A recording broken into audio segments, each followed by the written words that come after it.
Iniciar grabación. Listo. Entonces, básicamente, ¿cuáles son los resultados de aprendizaje del clase del día de hoy? Entre ellos está entender e identificar los fenómenos físicos, químicos y físico-químicos, sus diferentes medidas y diferenciar entre magnitud escalar y vectorial. Esa es como la expectativa del día de hoy. Entonces, sin más, arranquemos con el concepto de física. Entonces,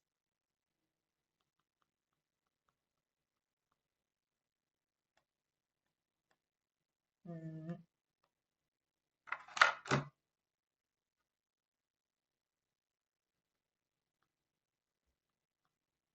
¿qué es la física?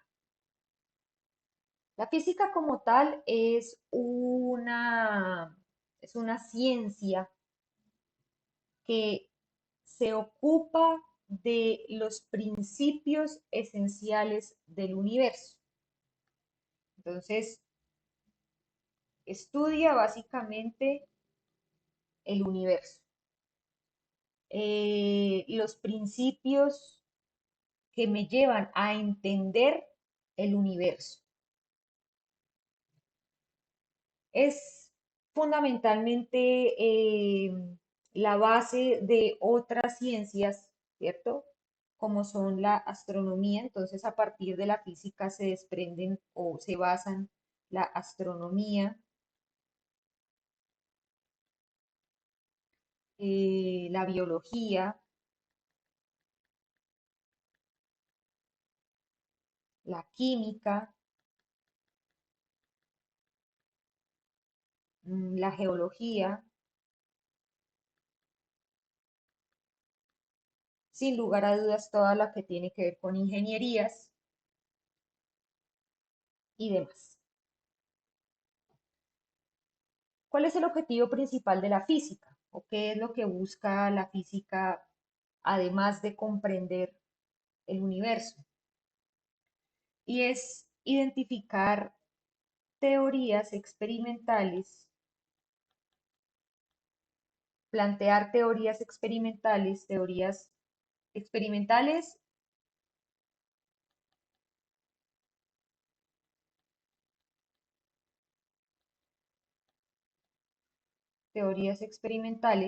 cuadro primero acá esto, ahí está,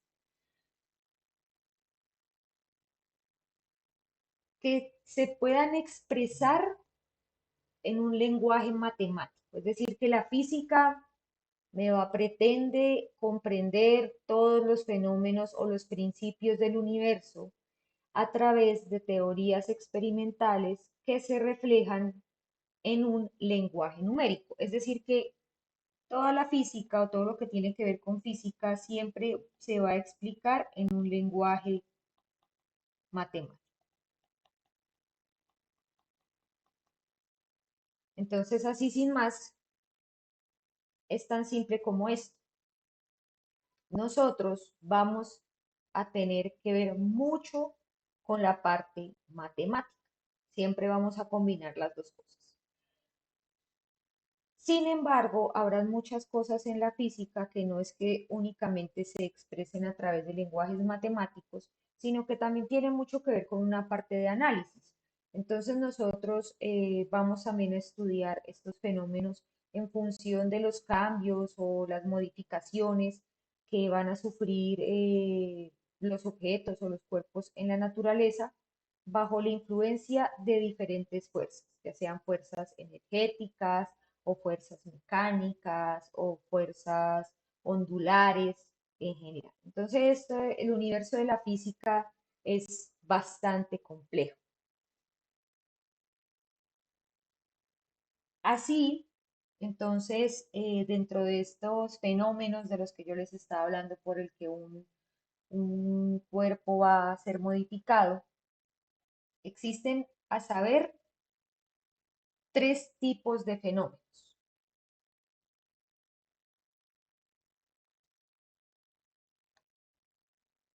Estoy acá haciendo más. Listo.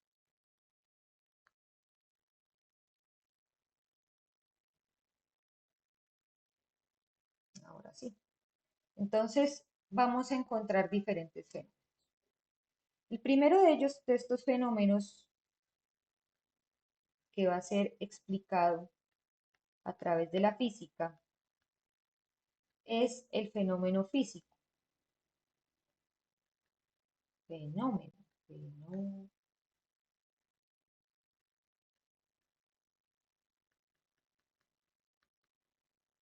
El fenómeno físico. Básicamente está directamente relacionado con el cambio que sufre la materia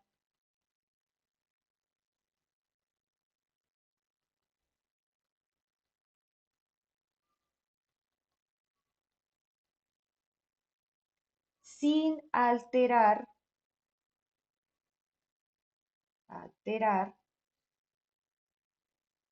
su estructura íntima.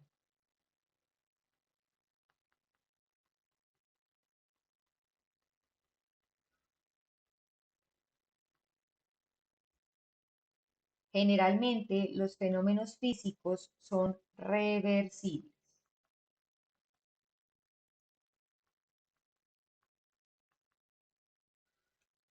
Por ejemplo, tenemos un cambio, podría ser cuando yo tengo una piedra grande, ¿cierto? Una piedra tiene unas características que son propias de ella, como la dureza, la composición y demás. Y resulta que yo con una pica la rompo, la quiebro. ¿Qué va a ocurrir con esto?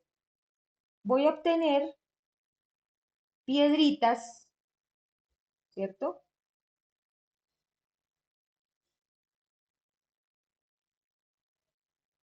Que van a seguir siendo la misma piedra, pero en un tamaño más pequeño.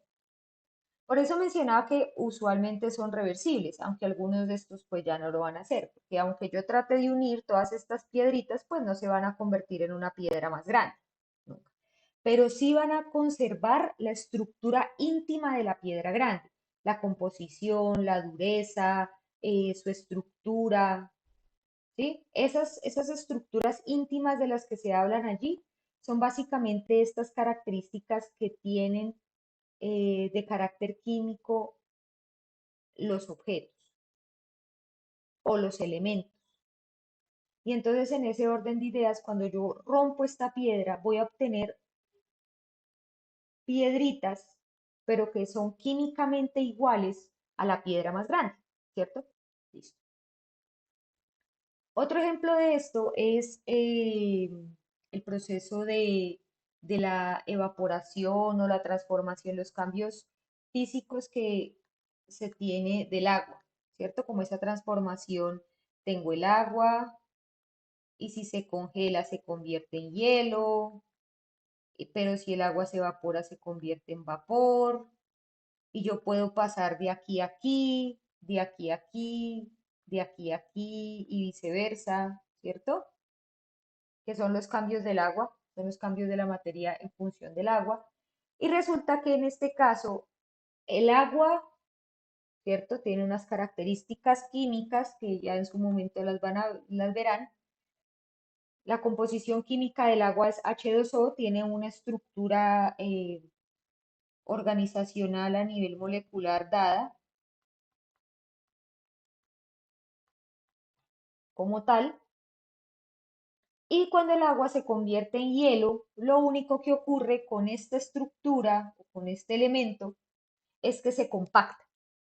No pasa nada más. Simplemente pasa de estar libre a estar compacto, entonces pasa de ser líquido a sólido, se compacta y sigue siendo agua, solo que en otra forma. Y cuando pasa al vapor, pues lo que va a hacer es que se va a expandir aún más, ¿cierto? Entonces el agua líquida, entonces se va a seguir siendo agua químicamente hablando, pero en otra forma. Entonces eso es lo que es un fenómeno físico. Hay un cambio, pero no se altera la parte química fundamentalmente. Usualmente puede ser reversible, pero en otras ocasiones podemos encontrar, como el caso de la piedra, que no va a ser así. ¿Tenemos preguntas hasta acá con los cambios físicos o ha quedado perfectamente claro?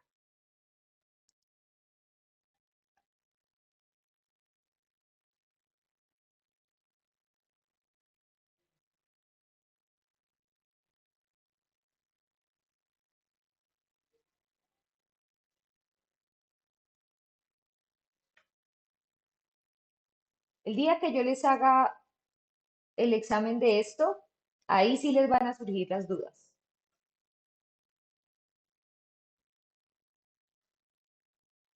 Bueno, continuemos.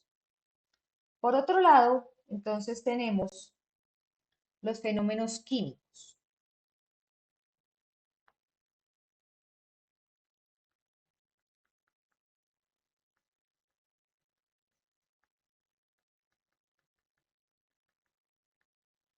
Y en estos sí se va a dar una transformación de la estructura íntima del elemento.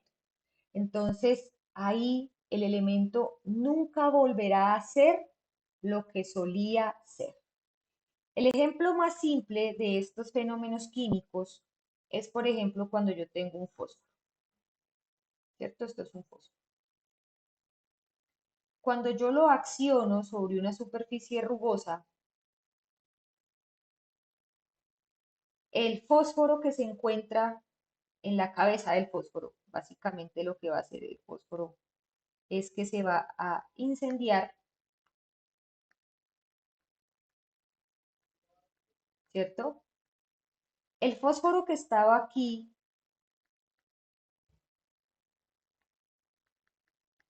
como elemento químico, que es el que hace que ocurra esta explosión y se transforme en fuego, se empieza a quemar. Y cuando se quema, entonces, ¿cómo me queda el fósforo? Entonces empieza a quemar también, si es de maderita, la pajilla esta que lo sostiene, y queda así, ¿cierto? Después de que ya se ha consumido ese fósforo o se ha consumido, nosotros lo apagamos, porque un fósforo se puede consumir hasta toda la pajilla esta, ya sea de madera o sea de papel. ¿Será que esto sigue siendo químicamente igual a esto? ¿Ustedes qué opinan?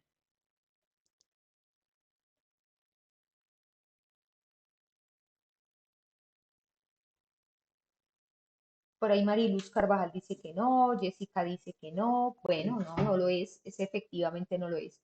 ¿Pero por qué? Ahí viene otra pregunta, ¿no? ¿Por qué? Porque ya ese fósforo consumido no es lo que era al principio, porque se consume todo y desaparece, dice Jessica,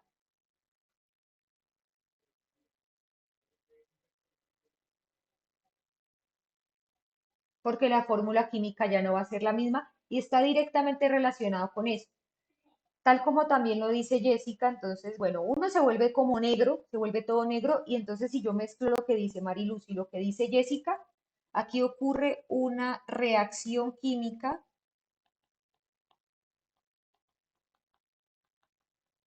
que se llama combustión. Entonces, los fenómenos físicos, perdón, químicos van a estar asociados a las reacciones químicas. Entonces, cuando ocurre una reacción química, ese elemento inicial nunca volverá a ser como era antes, jamás. Entonces, por ejemplo, cuando una reacción química de nuestro día a día, además de este fósforo, ¿cuál otro podría ser? Denme ahí uno que otro ejemplo.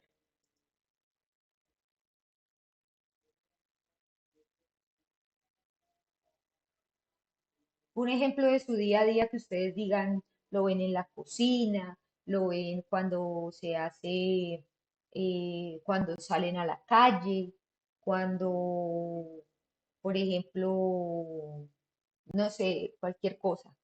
Cuando el azúcar se delíe, ¿qué es deleir? Acuérdense que yo no soy de acá.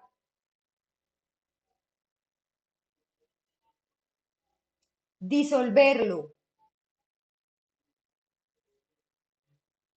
Vamos a ver si ese sí, cuando se mezcla con el agua, vamos a ver si ese nos funciona. Vamos a hacerlo con azúcar o con sal. Y ustedes van a hacer ese experimento en algún momento en su casa. Resulta que yo tengo una olla. Aquí es donde las amas de casa abnegadas como yo,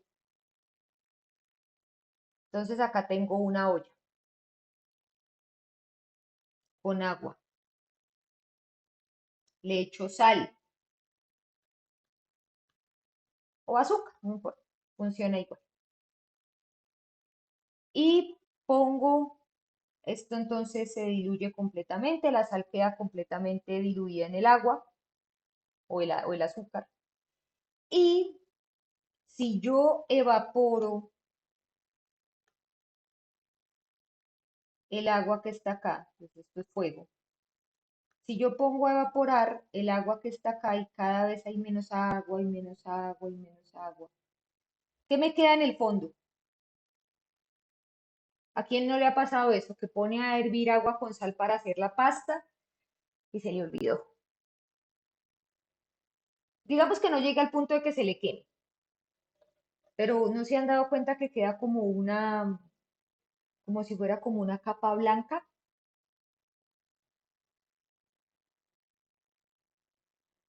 Esa es la sal. Entonces, cuando yo diluyo la sal o el azúcar o hago una dilución, siempre puedo devolverme. Entonces, digamos que aquí un fenómeno físico puede ser estas diluciones. Entonces, acá también le podemos meter la dilución. Otro ejemplo por acá.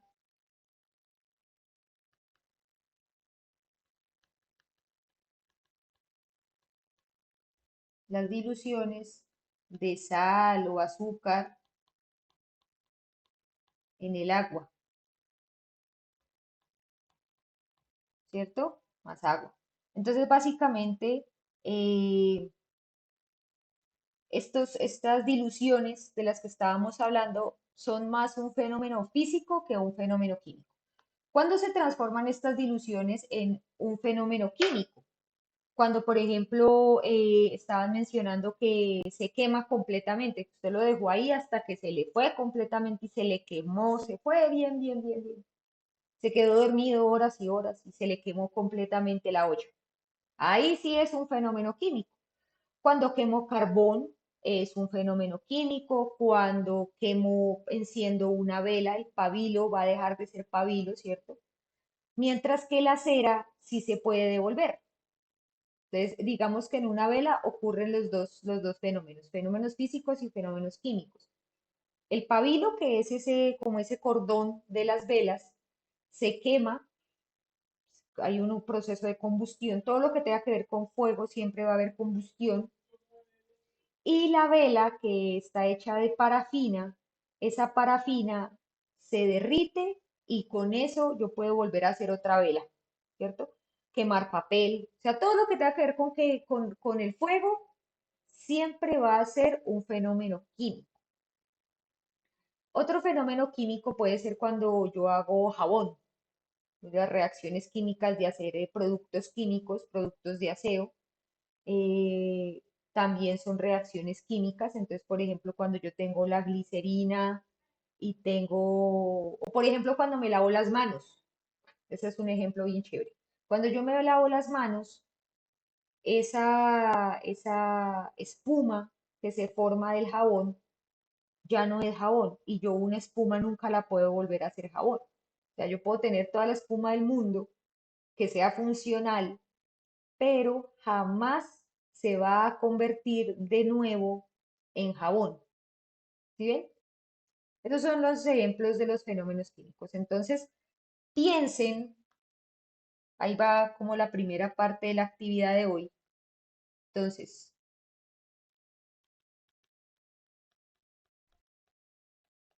ejemplos de fenómenos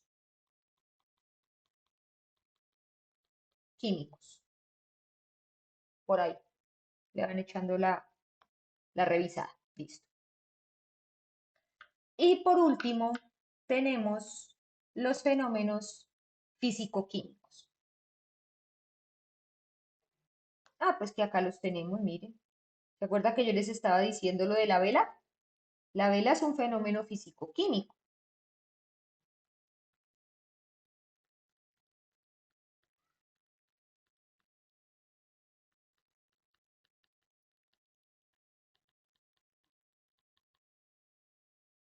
¿Cierto? Que mezcla las dos cosas. Entonces mezcla aspectos del fenómeno químico y aspectos del fenómeno físico. Entonces, por ejemplo, la vela es un ejemplo de fenómeno físico-químico, que mezcla las dos cosas. Listo. Entonces, así, esas son como las características de lo que es la física y los tipos de fenómenos que se pueden presentar y que yo puedo analizar a través de la física. Por supuesto, nosotros no nos vamos a enfocar en todos estos aspectos físico-químicos ni nada de eso, sino nos vamos a enfocar más hacia el lado de la medición de las cosas. Y es allí cuando aparece nuestro segundo tema del día y son las unidades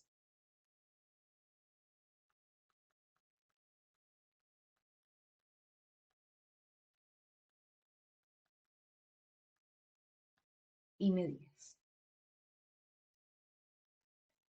Entonces,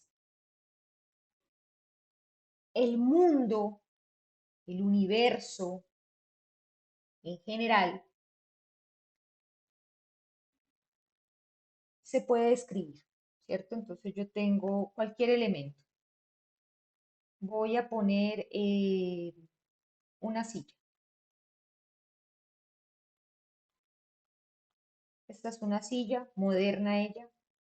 Tiene aquí esterilla. Listo. ¿Cómo puedo describir esa silla? ¿O qué cosas me permiten describir la silla?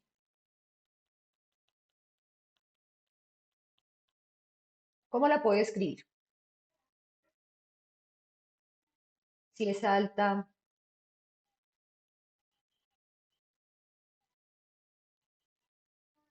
sí, puede ser. También si es alta, es baja.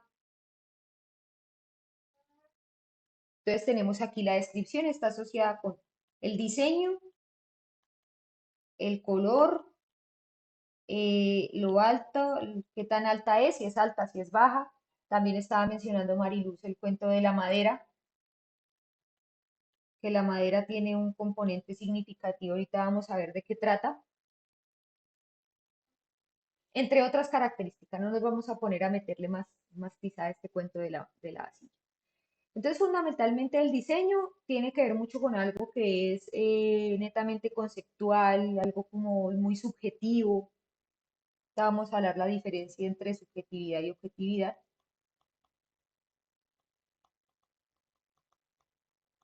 El diseño es algo más subjetivo. El color, qué tan alta es. La madera. La madera usualmente está asociada a la dureza. Entre más dura, entre más hay maderas de diferentes calibres, pero la madera tiene un componente significativo que está dado por la dureza. Entonces, digamos que una característica o la forma en que yo puedo describir en términos físicos una silla está dada por su dureza, por su color, por su altura, por el ancho, por el largo, por el fondo, etcétera. Y la dureza vamos a ponerla por acá.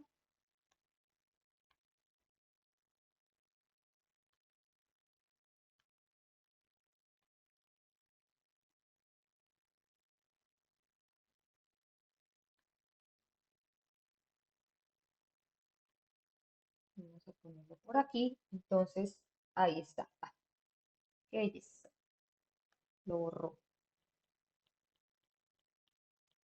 Entonces, esas características Y para ponerlo más simple, ¿cómo se mide la altura?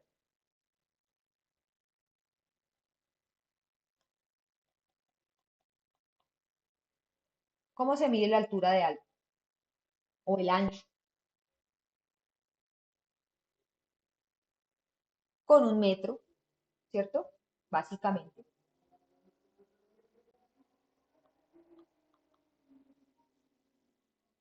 Entonces, aquí viene lo que es una medida,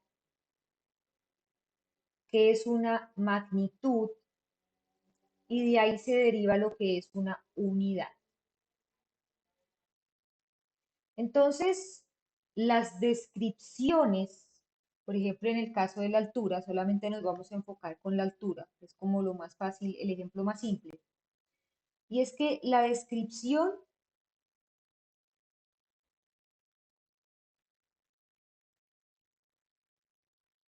está dada por propiedades medibles, ¿cierto? Una descripción es algo que yo puedo medir.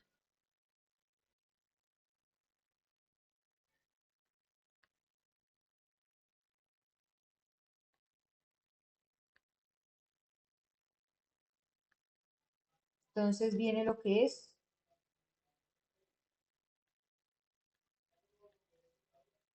la descripción está dada por la magnitud, que es una propiedad medible, es algo que yo puedo medir y lo mido a través de una unidad.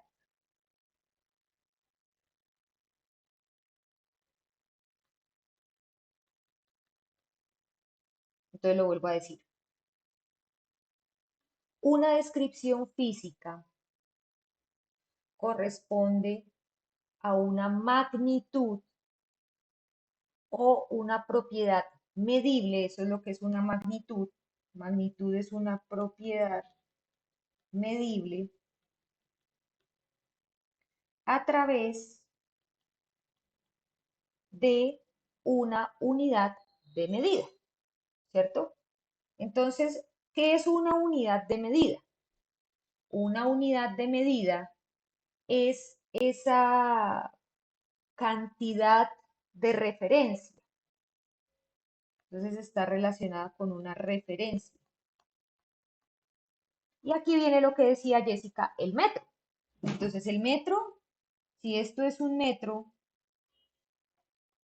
o 100 centímetros, eso es un metro. Entonces si yo comparo la silla, aquí tengo mi silla, vamos a copiarla, vamos a pegarla. Entonces, si yo tengo mi silla, la voy a acostar, pero está muy chiquita. La hice miniatura yo a la silla. Ahora sí. Entonces, yo tengo aquí mi silla y voy a medir lo alta que es, ¿cierto? Por eso la estoy acostando. Entonces, ahí yo estoy comparando qué tan alta es mi silla comparada con mi referencia, que es el metro. ¿Sí comprendieron hasta ahí cómo es el cuento de lo que es una magnitud y lo que es una unidad de medida?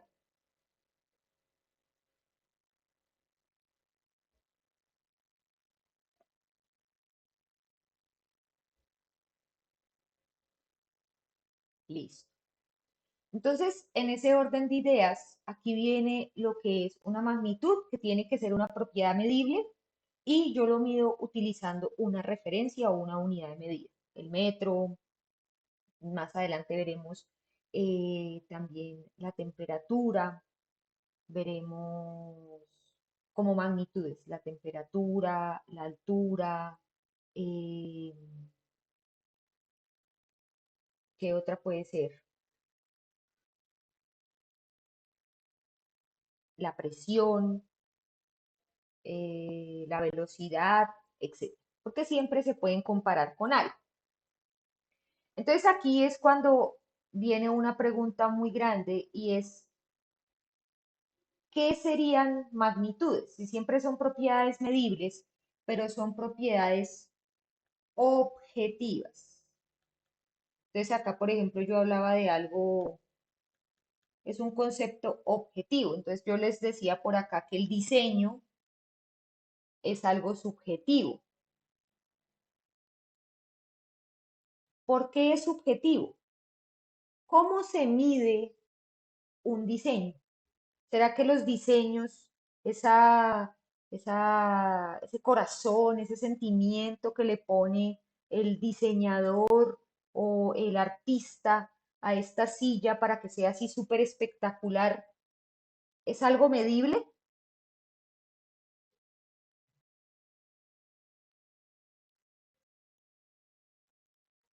¿Ustedes qué opinan? ¿Que si es algo medible o que no lo es?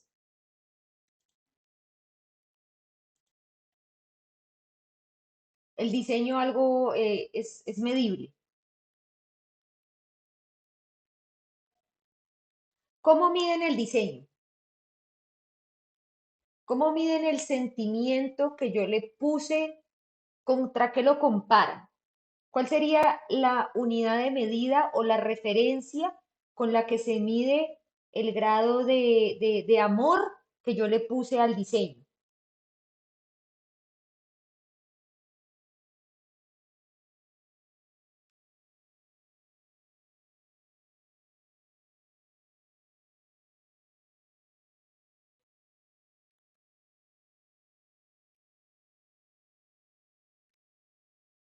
Y ahí viene la pregunta sobre la que van a trabajar en el resto de la clase.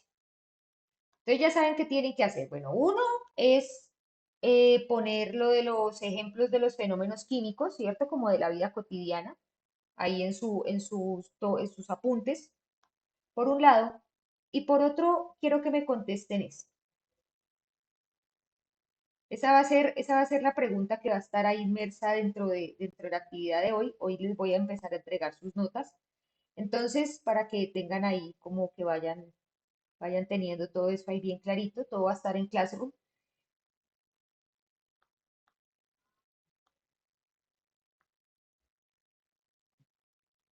¿Cómo se mide el amor?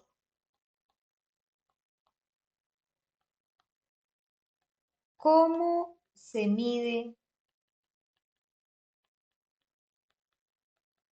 la tristeza?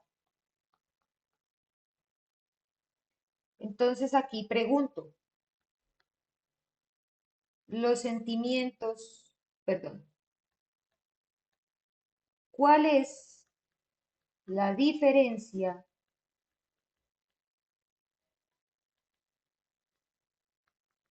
entre algo subjetivo y algo objetivo? Quiero que analicen esas tres preguntas. Y en la entrega del día de hoy, quiero que me respondan estas tres cosas. Quiero que analicen bien cómo se mide el amor, cómo se mide la tristeza. Ya sabemos que la altura de una silla se mide con un metro, pero cómo se miden esos sentimientos basado en esas respuestas que ustedes me dieron. Quiero que analicen esas dos cosas y me digan cuál es la diferencia entre algo subjetivo y algo objetivo, teniendo en cuenta que todo lo que tiene que ver con diseño es algo subjetivo y todo lo que es medible es algo objetivo. ¿Listo? Entonces, con eso, mis queridos, concluye la sesión de hoy. Voy a detener la grabación para